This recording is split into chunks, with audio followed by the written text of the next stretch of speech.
The station where our veterans' voices are heard. MBR Talk. Hey folks, thanks for tuning in. You're giving veterans a voice today. Powered by WorkSimple, where we simplify your mission. Find us on the web at mbradio.us.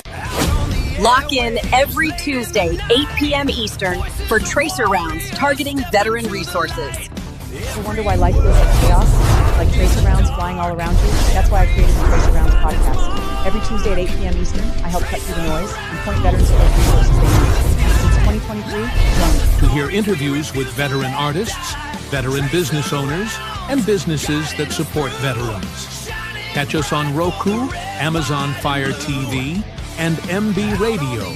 If you miss a show, you can listen again on Wreaths Across America Radio every Wednesday at 3 p.m. Eastern. Tune in to see if you are on target. MBR, giving veterans a voice.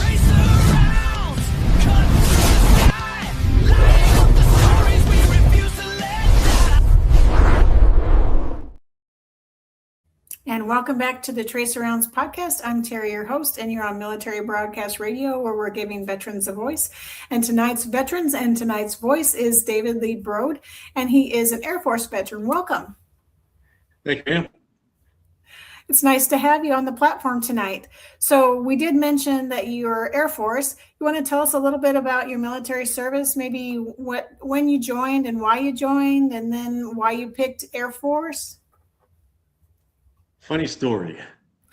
I used to work at McDonald's. Okay, we had a really bad night that night. It was they had 7 or 8 tour buses come in for the high school championships, and the guy before me didn't order meat, so like we couldn't serve anybody. So it's like, oh, it was horrible. I've been called so many different things, and I said, you know what, I'm better than this. So the next day I went down to the local recruiter and I signed up for the Air Force, and I told him I want to be a vehicle mechanic. And they said, well, you can't do that. You have a 13-month wait. I said, okay, that's what I want. So I did. I signed up and I waited 13 months and I actually got the job that I wanted. Oh, wow. So that was in 1984 is when I went active duty. So why did you pick Air Force over Army, Marines, Navy?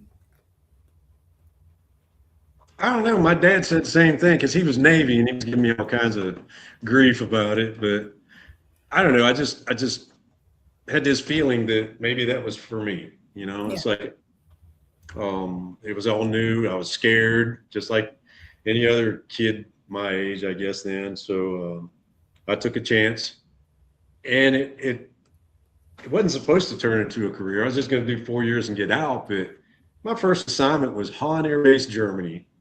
Here I'm a single kid, got a ground floor apartment.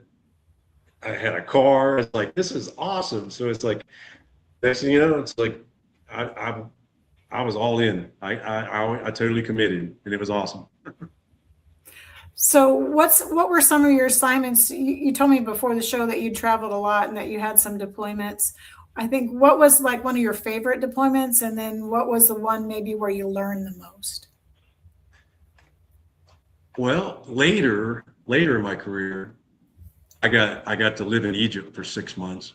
Oh, wow. Absolutely phenomenal. I loved Luxor, Karnak, Cairo, Aswan Dam, Valley of the Kings, Queens.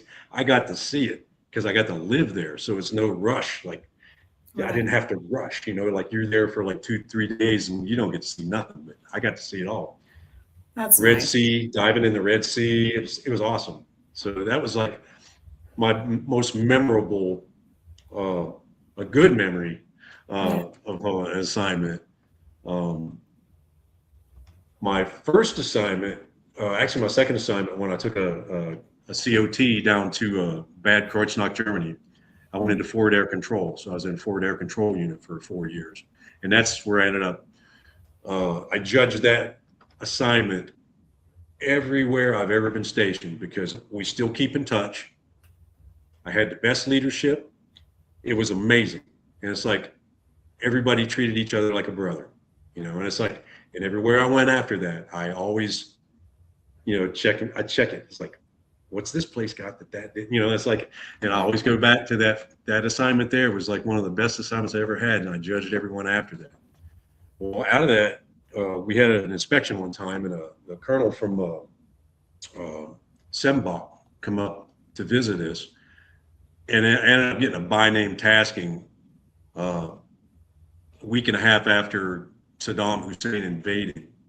So I had to round up a bunch of equipment, and then I ended up deploying down to, it wasn't King Khalid military city yet. It was just dust, sand. And when I left, you thought you were at Ramstein. It was amazing what wow. they did with it. But yeah, it's like I got the full front of it because like KKMC was not that far from where stuff was blowing up. So yeah, about 9 months I spent there. Learned a lot. Yeah.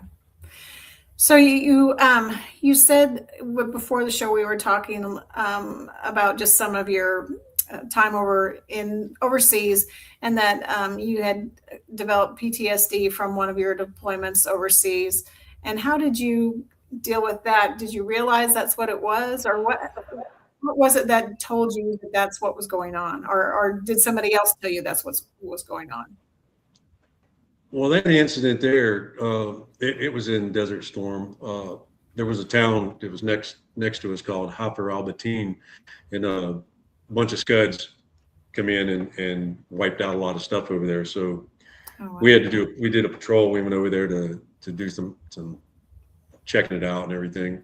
And a local national was in a car, and I guess he didn't see our convoy, and he ran into the back of one of the 5 tons in front of me. So we jumped out and got him out of the car, and I'm trying to do CPR on him. And it was, I don't know, he didn't make it, but it's just, I still feel it in my hands. Right. So, yeah, that's tough. And then long after I got back, it's like they sent everybody down to Fitzsimmons Army Medical Center and gave evaluations and everything. And I explained to them what had happened. Yeah. And they didn't really call it PTSD back then. So it was a term that came later. Yeah. But yeah, it was just trying to deal with it. And I felt when I started playing my guitar again, singing, it kind of goes away.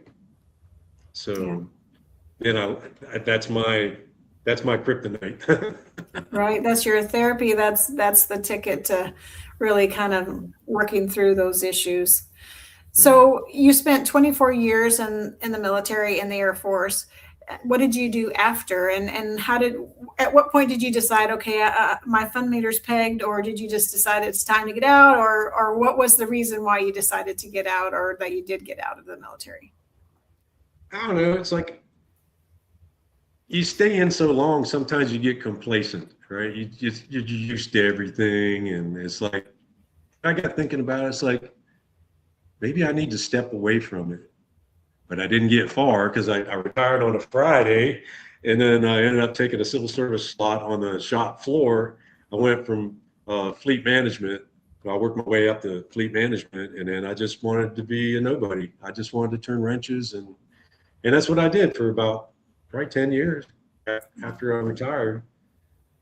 I was stationed out at Vandenberg then, so yeah, we decided we wanted to change from that. So wanted to get back on the East Coast, or at least closer to the East Coast, while I still had family still alive. So I volunteered to go to Robbins here, and I've been at Robbins Air Force Base ever since. Still in vehicle maintenance. Coming up, it'll be 44 years in vehicle maintenance. So wow, I got what I wanted. I wanted to be a mechanic, so I went full circle, and I'm still doing it, and it's still fun. And that's what I tell everybody. It's like, if your job's fun, it's not a job, right? So that's true. But there'll be a time when, I want to do something else. Right now, it's still kind of fun. So yeah, I still feel productive. So I'm going to keep doing it. Yeah. And then do my music on the side. What do you work on? What type of trucks?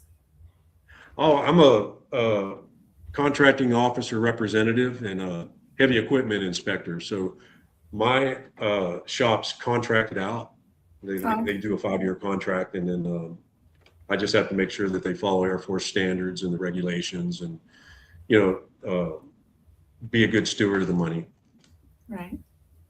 Definitely need that. Need to make sure that the government's getting what they're paying for. So I applaud you for doing that, because someone needs to be monitoring. Thank you.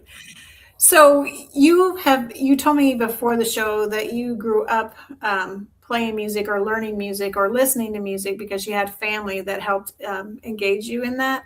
So tell us a little bit about that and how you got started in music. Oh yeah, I had my uncle Thompson Moore had a bluegrass band back in the 50s, and they cut a couple records and everything. So he was all the time playing and singing and stuff. And it's like, I want to do that. I want to do that. So it's like he showed me a couple chords, and I've stuck with it.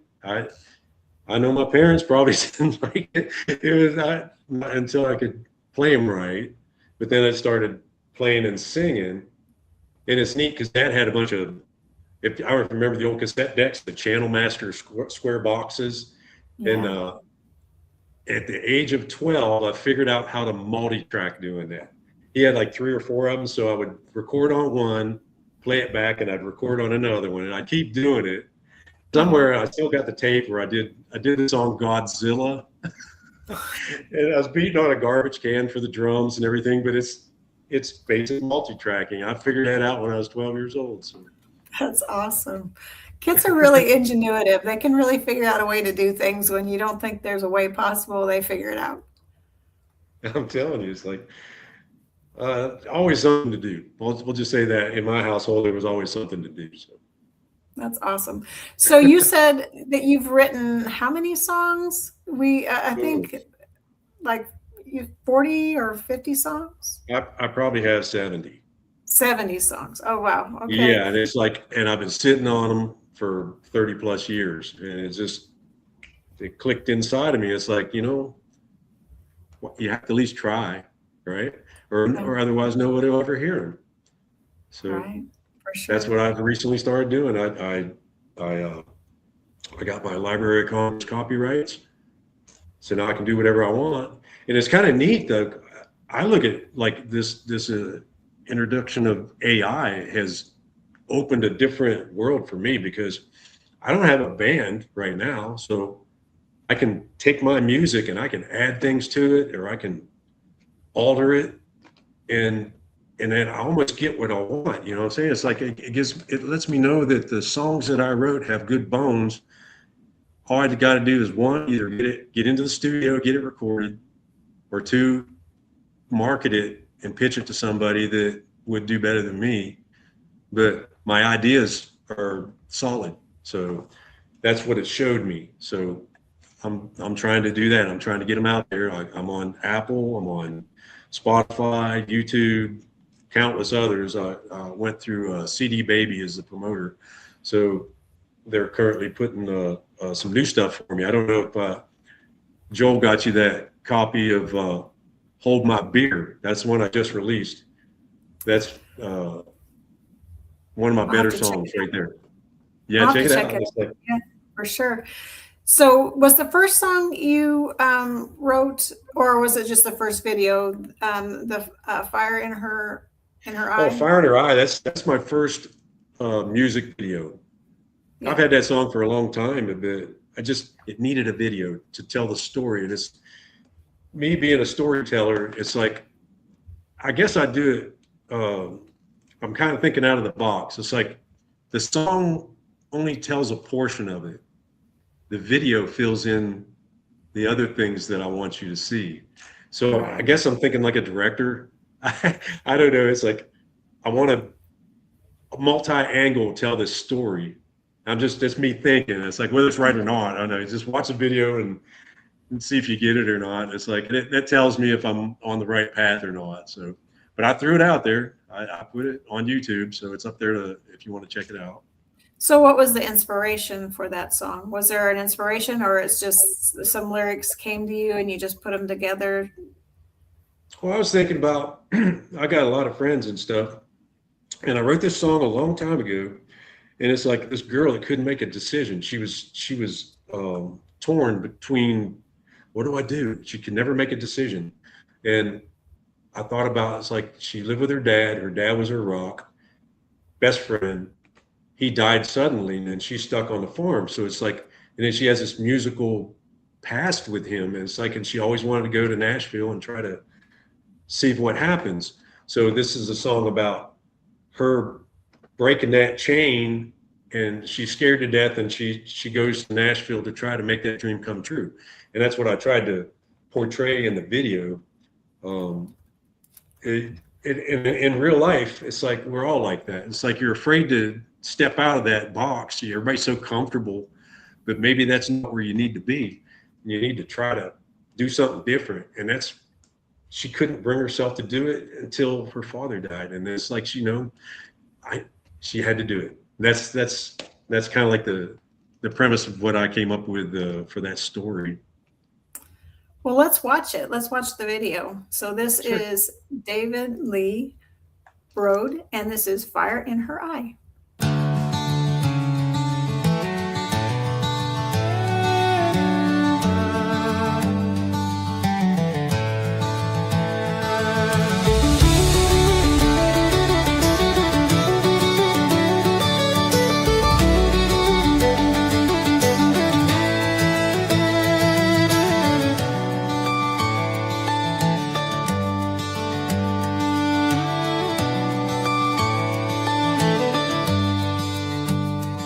Let me tell you a story about a woman that I know. She's got the world in the palm of her hands, but she's reluctant to let go. Her broken heart is like a ball and chain that she wears like a pair of shoes.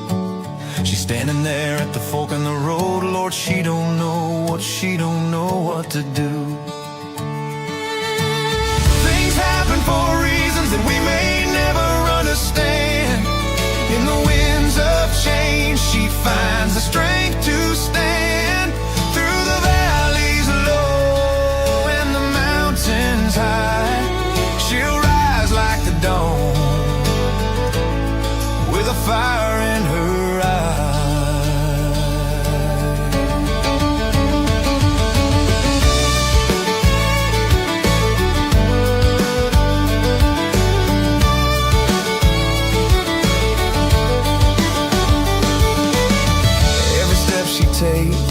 She dances with the past, embracing each moment, knowing nothing's meant to last. With the echoes of her laughter, she'll carve her path anew. In the tapestry of life, she'll make her dreams come true. Things happen for reasons that we may never understand. In the winds of change, she finds the strength to stand.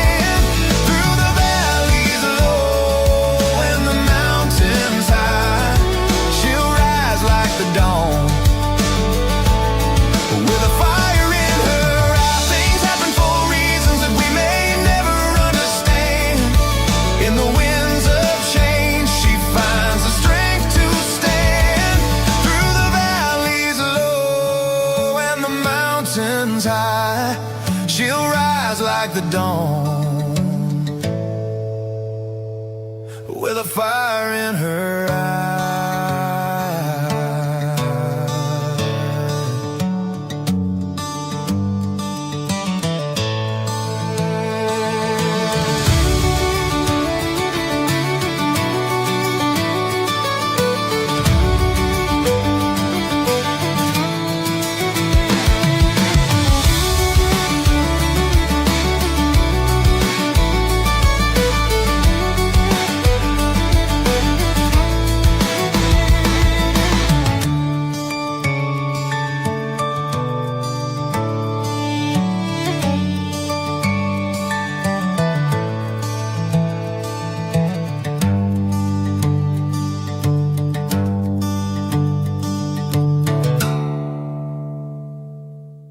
The station where our veterans' voices are heard.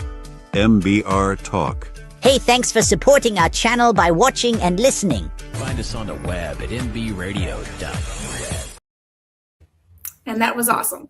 So you're back on Military Broadcast Radio and the Tracer Rounds podcast. And we just have a comment from one of our hosts that's watching.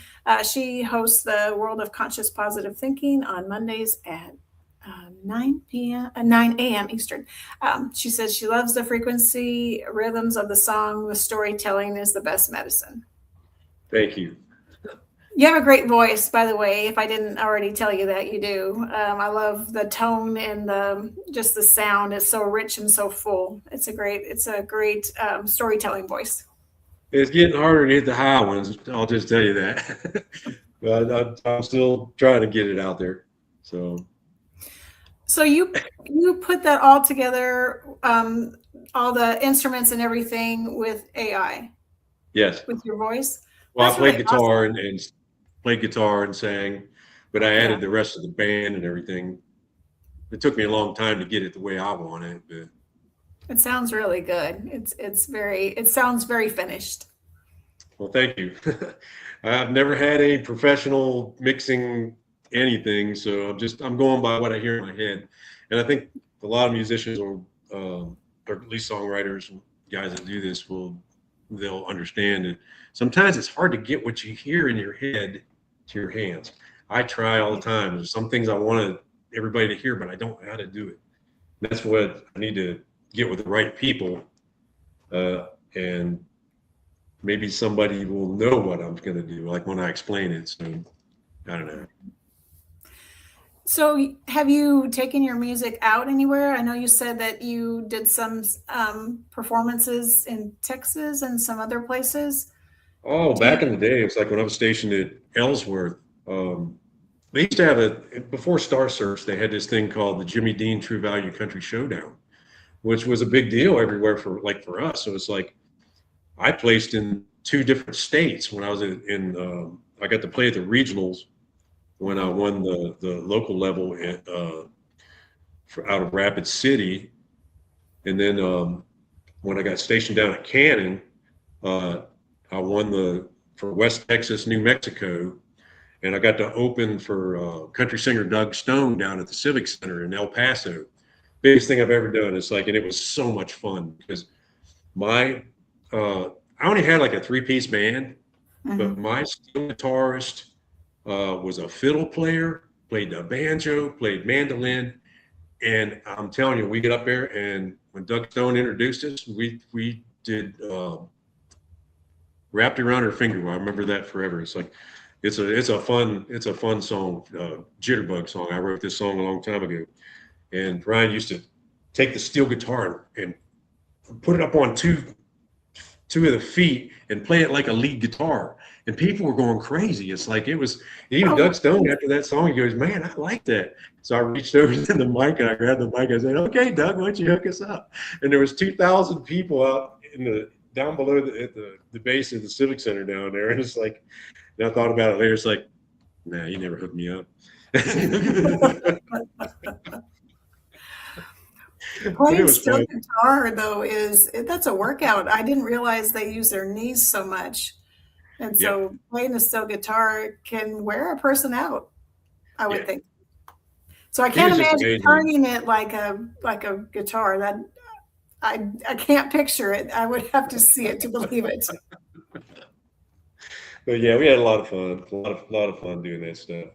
And then it's like it came and went. It's like I'd find military people that we bonded. Like one time in Riyadh, as soon as I got stationed down in Riyadh, I met 4 guys and we put together a band in 2 weeks, and we did a block party for 900 people.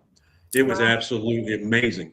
And then everybody, PCS, they go their separate ways and nobody keeps in touch. So it's like, here, you got to start over. And that was great. I mean, these guys were awesome. I mean, they felt like brothers. It's like, when you click when you get around the right people. Right. So yeah, that's what happened there. So, and it's like, and the last bunch of assignments, it's like, I just couldn't find anybody to play with. So just keep writing and putting them in my notebook or napkins or whatever. That's a song I'm working on right now. A song about musicians usually don't have paper when inspiration comes. So with whatever's around you, you grab to write on, and mine just happened to be napkins. Right. Yeah. Whatever. It's like scraps of paper, and it's like, and I kept them all, and I still have them. So That's I awesome. back over them over the years, and it's like, you know what? I kind of know what I was thinking about back then. So then I can finish a song with it. But it's a song about napkins, and it's like, and it comes to a point where if I can't remember the words, my napkins will speak for me. So that's what that song's going to be about. So where do you find you have the greatest inspiration? Is it in the middle of the night? Is it during the day? Is there like a certain, like you put yourself in a certain place and then you get creative? Is there a magic to creating a good song? I've had so many songs pop into my head driving in my truck. Just something just clicks. Yeah. Or just before bed, when I know I got to get up early to go to work, something pops in my head. Yeah. And I'll go get a guitar and at least record it on my phone or something. So like when I wake up tomorrow, I kind of knew where I was going with it. So I never know. Sometimes I write the words first. Sometimes the whole thing comes together in one sitting. Like Let Freedom Ring. That song I wrote in one sitting. Wow. I don't know if you got to hear that one or not, but that was the one I was trying to get played everywhere on 4th of July. Yeah, I don't know if I remember hearing that one exactly. I'll have to look that one back up. And I wrote that song after when the Berlin Wall fell. Okay. Yeah, so it was because I was stationed in Germany right there when all that came down. So it's like, you know what? It's like I wrote it in pieces, and then that one verse is about the Berlin Wall coming down. So it's like, and it all came together, you know, about how Let Freedom Ring, and you know, it's like there's only one way, right? Right. Freedom. So. Yeah, I should have added that one to play too. We do have another song. If you want to play it, we have The Last Deployment. If you want to play that and you want to tell us a little bit about, do you want to walk us into it, or do you want to talk about it after we finish playing it? It's about this soldier. He's out of the military now. Is him dealing with PTSD, and his is bad. And every night he writes a letter and puts it beside the bed because he doesn't know if he's going to make it back. It's like his last deployment. And that's why I call it that. It's like he doesn't know if he's coming back, but he gets help with his brothers through the VA, and they have their PTSD meetings where they sit and talk about it. So he knows he's got some help. So it's getting better, but it's one of them, you have to listen to it, and at least you know that he's struggling with this, but he's trying to stand tall like that Sarge he was. Yeah. And sometimes you can't. Sometimes you need a little help. I get a little choked up on it because every one of my songs is like got a piece of me in it. So yeah. Well, that's why they're good. Yeah. Because they've got heart in them. So let's go ahead and play that. So this is The Last Deployment. Thanks.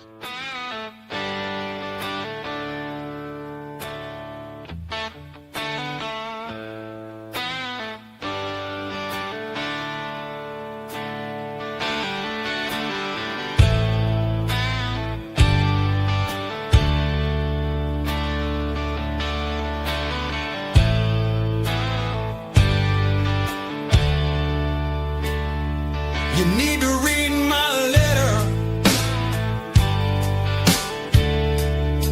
It's over there by the bed.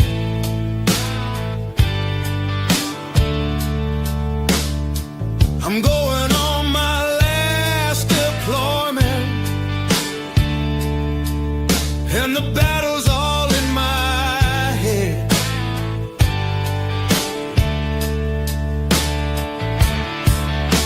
At night I can't stop thinking why these memories come back to me.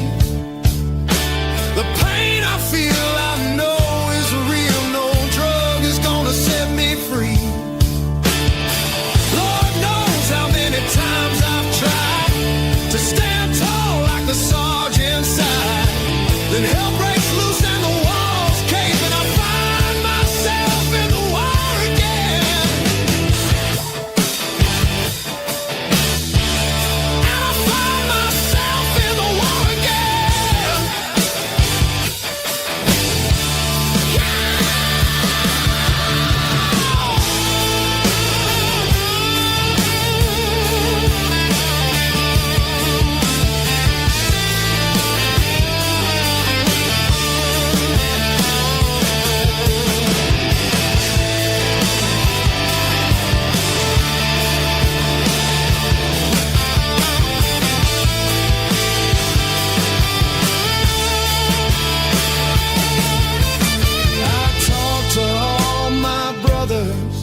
Y'all been through thick and thin.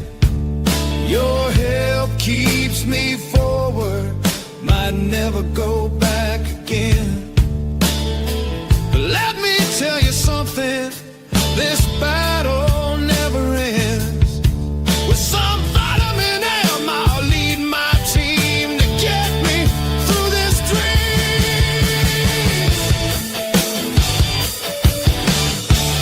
Won't get me through this dream.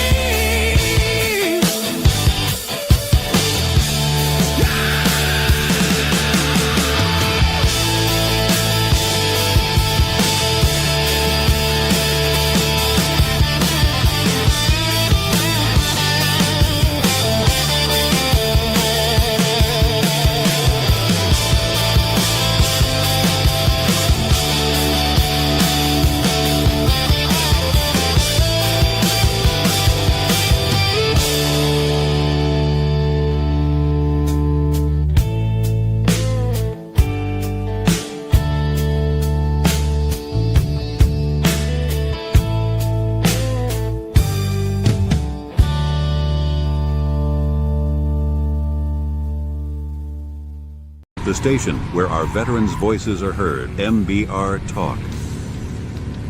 Find us on the web at mbradio.us.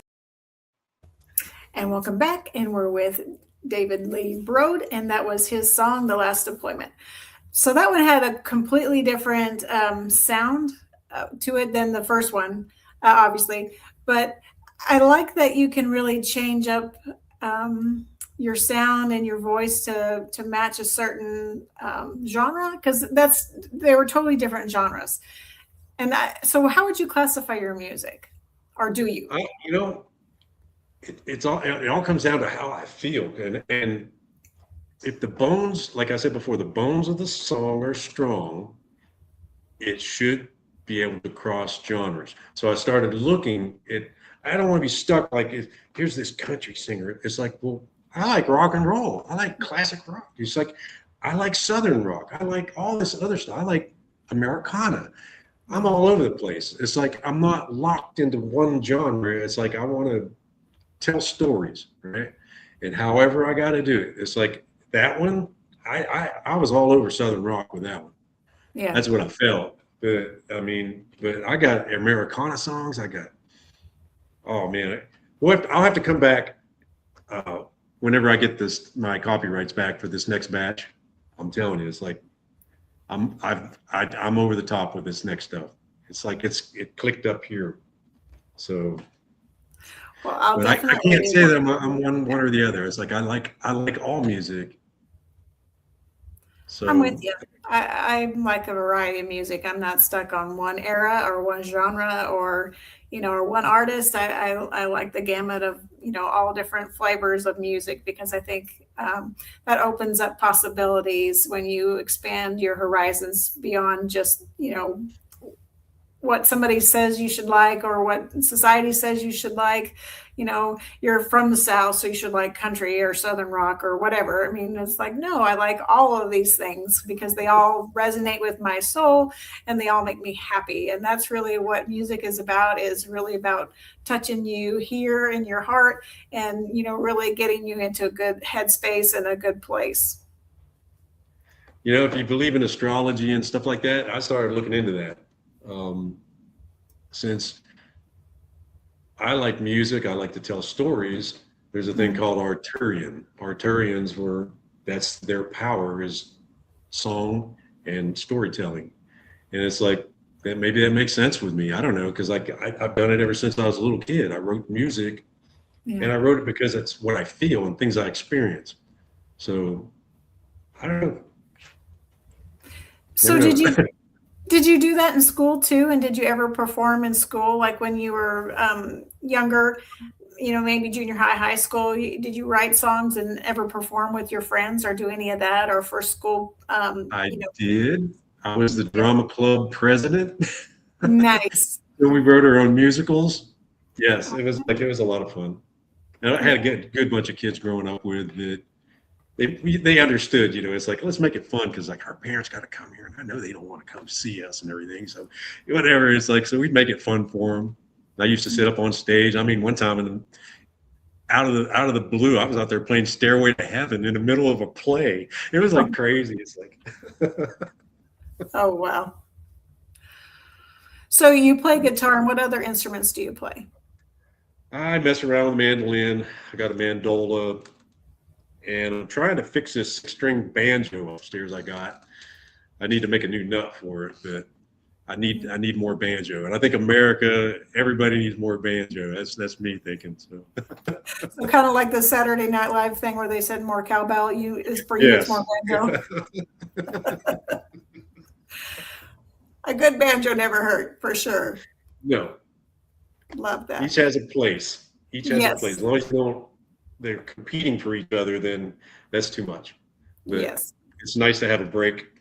Mandola. I like dobro. Dobro is awesome. It's just I can't do it, but I got some friends that do, and I get it. It's the absolute. When you have a sad song, you want to pull in that heartstring. You got to get that dobro to. It grabs you. It does when they do it right. Yeah, some instruments really will put you in a certain mind frame when you hear their sounds. I mean, they really do. So what's your favorite instrument to play? Is it the guitar or is it something else? I play acoustic guitar every day. Or I'll get my Les Paul out and I'll crank up my Marshall, and then the whole house is like, I like classic rock. They're like, go outside with that. It's like, oh, I crank it up. I love it. So, well, tell us about Crick Rat Nation. What's that about? I tell you what, I grew up on the Georges Creek back in Lonaconing, Maryland, and everybody back there, we call ourselves Crick Rats because we grew up on the creek. We played in it. Because it's used to be a coal mining town, nothing but coal trucks and everything like that. But Crick Rats are territorial. They look out after each other. Everybody, they're proud of where they're from. We'll just say that. So I think I struck a nerve when I decided to write that song about like the coal trucks coming down from the Buffalo Coal Company or Westvaco Pulp and Paper Corporation, where like if you didn't run a coal truck, you worked at Westvaco or you worked at the Kelly tire plant. There was no other job. So it's like it struck a note. And that the rivalries between schools, like my school was the Valley High Black Knights, and the biggest game of the year was against our rivals down in Westernport, where the Luke Mill was, the Bruce High School. And they always battled for this thing called the Little Brown Jug. And I'm telling you, people got in fights. It was rumble because like it was such a big deal. And then when like I said, I put that in that song, people listened. It's like, and it took them back in time because they closed both those schools. They merged them. Get this, they merged your rival school with you. Yeah, now it's called Westmar.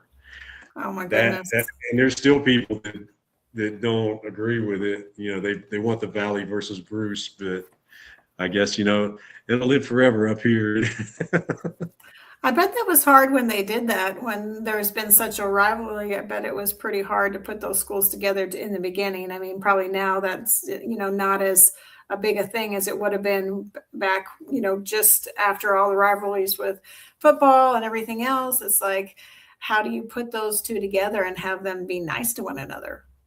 Well, it ends with the parents, really. The parents are the ones that they're like me. I'm still Valley by Black Knight. I'm ready to go. It's like, but the kids, the generations have forgotten about that. It's all they know is Westmore. That's the first school they went to for high school. So, those memories are gone. Unless they still have pictures down there between both of them. I haven't been down there. Next time I go home, I'm going to see if I can go visit and see what's actually going on in there.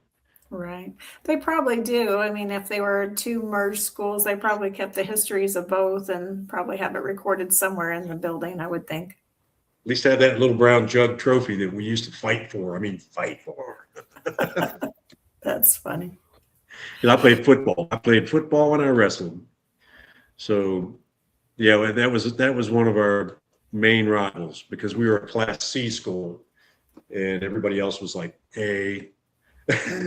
So I went to school with like 60 kids, and from the sixth grade up, or actually from kindergarten up, then we all graduated as seniors. So it was that small the school, but we did win a couple state championships. So good on them. Yeah, that's awesome. Yeah. So what are you doing with your music now? Do you intend to push it out? Are you actively trying to sell your music to performers that might want to take on your song and give it another life? What are you trying to do with your music? Right now, I'm just trying to get it out there in some shape or form, like YouTube. I'm going like through CD Baby is the promoter that I'm using right now. So right now, I've just been doing singles. Yeah. But I want to drop an album next. So my album's going to be called Baker's Dozen, and I'm going to have 13 songs on it. And 3 of them, it's a concept album where 3 of the songs are connected, like beginning, middle, and the end. It's like a storyline that those songs are going to connect to a bigger picture. So it's me thinking again. So I don't know. We'll see how it is. Right. But yeah, ultimately, once I get all my copyrights back, I'm going to put them out there, and then I just have to figure out how you get around this algorithm thing. Everything's done with an algorithm now. So if you don't pay money, I don't know what to do. It's like, because I don't have a lot of open mic around here that I can go play and sing. So I don't know what to do. So it's like, that's why I'll do whatever avenue to get it out so at least people can hear it. Somebody wants to record it, yeah, we'll talk. I mean, that would be neat, right? To have somebody want to record one of your songs. Who would you want to record a song that you've written? You think that they'd be a perfect fit for? I got some songs right now that I think Zach Brown would tear them up. And he's here in Georgia, but I don't know how to get in touch with him. I did try to go to his Warrior Song program. They have a program called Warrior Song where they'll take in disabled vets, and you go for a week. They teach you industry things you need to know for performing musicians. Have a big show at the end of it, and they try to help you out. I was trying to get into it, but they kind of said I'm a little too old. But that's you're never What's too old. age got to do with it? I'm not going to let one person tell me I can't do anything because, yeah, I might have a little gray hair, this or that, but it's up here. It's the ideas I'm trying to get out. So right? Yeah. I didn't give up on it yet. Yeah, I don't know what age has to do with it, honestly. I mean, because it's never too late to do things. I mean, it really isn't. You can go after your dreams no matter how old you are, as far as I'm concerned. And that's one thing about me being a Sagittarius. I don't like being told too much what to do. So I do whatever I want to do. Well, I'm a Sagittarius too, so I guess maybe that's what it is. Maybe I just don't like to be told no, and I'm going to find a way to do it anyway. I mean, Uncle Sam tells me what to do all the time, so it's like right, that's true, because he did for 24 years, and then you went on the other side, and he's still telling you what to do. He's still telling you, so. But there's going to come a day. So. Right. Then what will you do with all your time? What do you think? Well, I still want to get my son out of school. Yeah. And figure out what direction he wants to go. But I'm going to write music, stick to the honey-do list. Got to finish that always. Try to travel as much as I can. Like we go all over the place. We just got back from Bucharest, Romania. Oh, wow. We have family there. And then we went to Athens, Greece.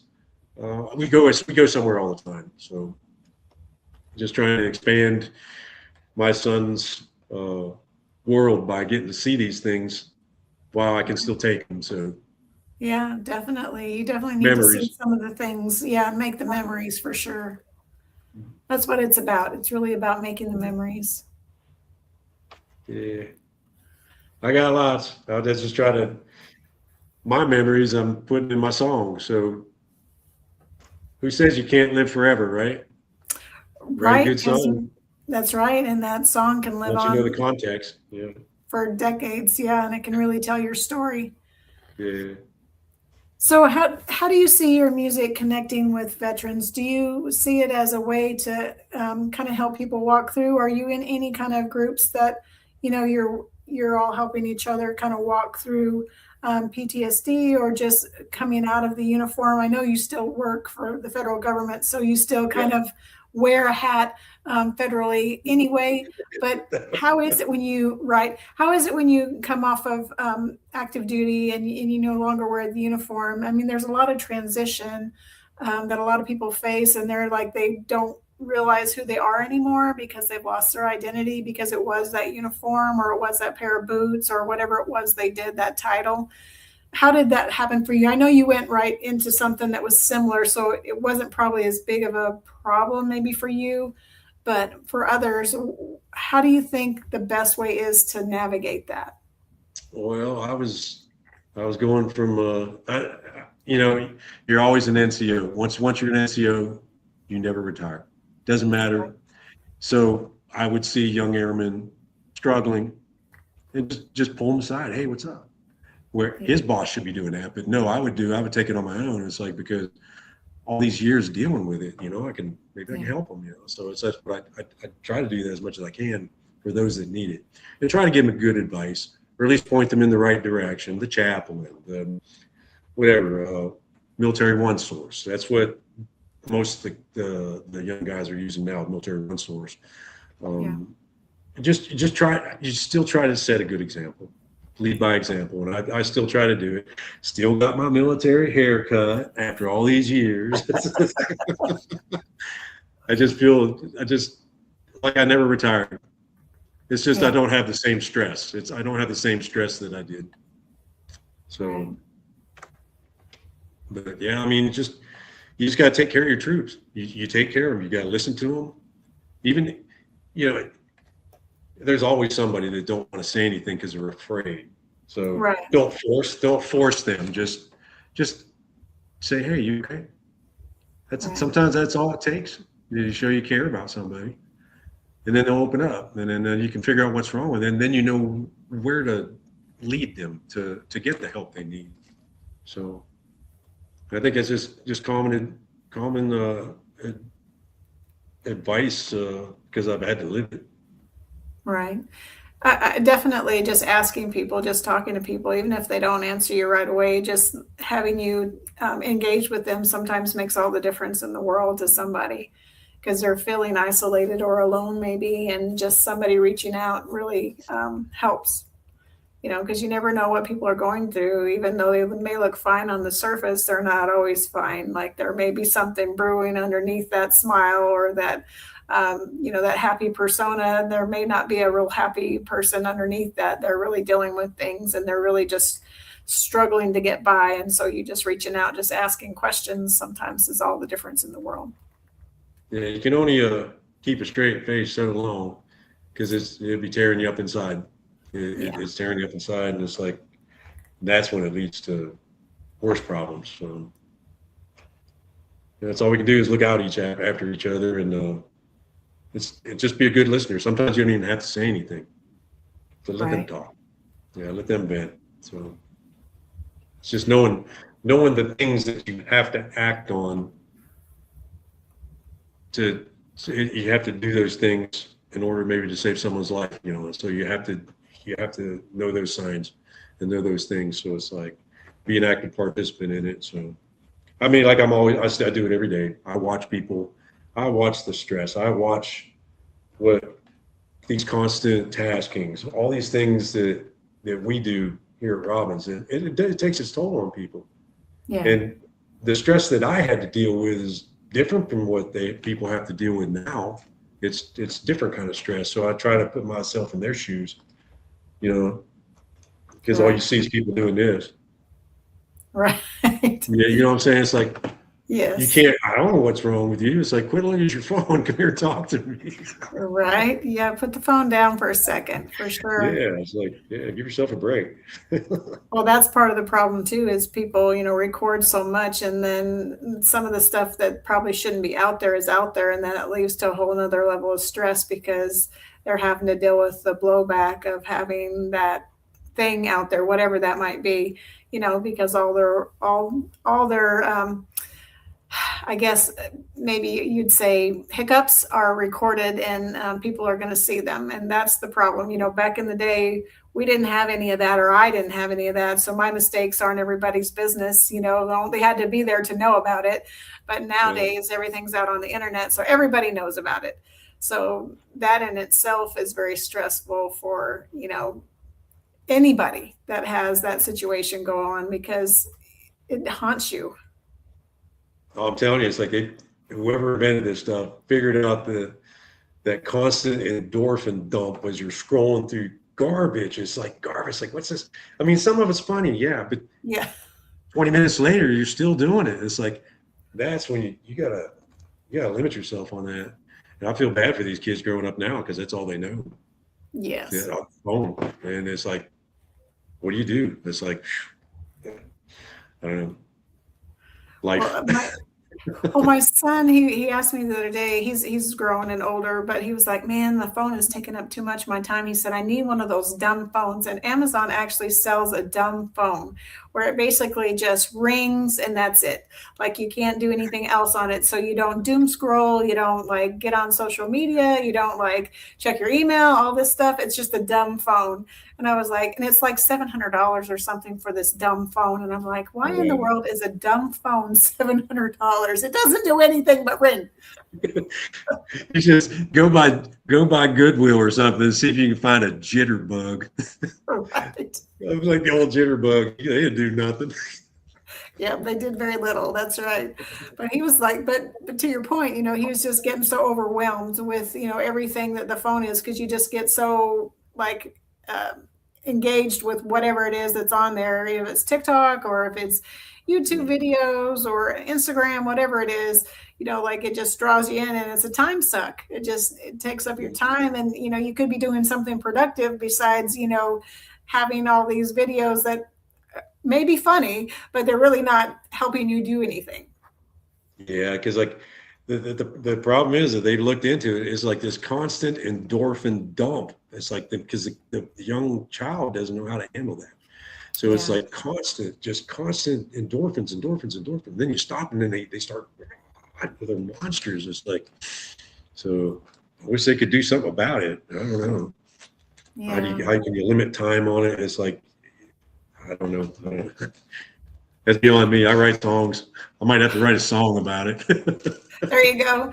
You probably do really well too. Is there something I haven't asked you about yet that you want to talk about? I appreciate you giving me the opportunity to get on here and at least talk and share a little bit of my music. Absolutely. I hope my music that somebody out there can find something in it that maybe makes a difference in their life. Maybe get them to tell their story to their loved ones, whatever. It's like, that's about all I have, because it's all I do. I like to write music. I like to sing. I enjoy people. I like to talk to. I don't know. That's probably about it. I'm about as real as you get. Well, there are several, you named one of them, that are looking at programs that are looking for people to either help write songs or to like help veterans write their own song, like you were talking about, and engaging with those memories and really putting a story together for family members, really, because most veterans that have been through some things really don't talk too much about it, because they don't want to worry their family, or maybe it's too hard or too painful, or it brings back too many memories and they just don't want to go there. But there's several programs that do help you write songs and do help you put it on to paper, and Operation Song is one of them. I think you'd be a great fit for that program to really help other veterans maybe write songs about their stories, because you're really good about telling your own stories and writing, about different events. So I think you'd be a good fit for that. Yeah, you have to send me some information about it after this, and then we'll talk. Yeah, for sure. Yeah, they're out of in the Nashville area is where they're at. but yeah, it's called Operation Song. And they, I had one of country artists help me write a song. And so he wrote a song for me. He wrote it in an afternoon. I think we met once, and he wrote it in the afternoon. I'm like, I don't know how people do that. I wish I had that talent, because I certainly do not. But he was able to. He said, "Well, tell me a little bit about where you're from, and just give me some bits and pieces." And so from those little bits and pieces, he put together a song for me. And I was like, "Good grief! Like, how in the world did somebody just do that?" We just had an hour-long conversation, and there's already this song, and he's already put chords to it and everything. And I'm like, that is amazing. Yeah. Some people have that gift, I guess. And you're one of them. That or they're using AI. I don't know. Well, that's the thing. AI has its benefits, and then it's also its downside. Because like if everyone's creating with AI, AI is writing the songs and singing the songs. In some cases, it's like, who does this song belong to? Does it belong to the voice behind that song, or who? It's kind of iffy. Yeah, anything AI, you can't copyright it. So, wow. I go through it all the time. They give me grief at the copyright office. They know that's me singing. That's me playing guitar. They call me. Yeah. Really? Yes. Well, there is a lot of AI music though, and sometimes it's hard to tell if it is or not. Sometimes it's easy. I mean, I think anybody that's really versed in music would be able to tell AI versus somebody that's really playing the music and really putting those things together. But for some that aren't as well versed in that, I mean, we can't necessarily tell. Is there a way that you can tell whether it's AI? Oh yeah, they got programs they can run it through now, and they can tell. Really? And what's bad is because I use AI mastering to go master it to make the levels and all that. Well, that flags it. It flags it right there. It's like, so the technology is there. They can tell the difference of what's in there and what's not. And then it's up to you in the copyright office, because I always do the lyrics, music, performance whenever I send mine in. And then afterwards, that's when I go mess with it and see what can I do with this, because I already own it. I can do whatever I want with it. So right. Well, that makes sense. Try to put it in a format that people would listen to, or to make it more appealing, because then you have to know the difference of what does Nashville want? They want a polished radio something right now. It's like vocals start within 10 seconds. So sometimes you can't do that, because when you're playing it, it's hard because you want to lead into the song. But for radio, no, radio is a different story. You have to write differently for radio. So that's things I'm going back to my songs. Sometimes my intro is a little too long. Length of the song is moot. It's just getting to the lyrics. Now I'm learning that now, so I got to go back, and I have to re-record or figure out a way to chop so the vocal starts in 10 seconds. Once I get that under control, then I think my songwriting will improve greatly to make it pitch ready. They want a certain thing. Yeah. They're looking for a certain thing. And then the thing is, I don't know what artists to pitch to, so that's where I need help.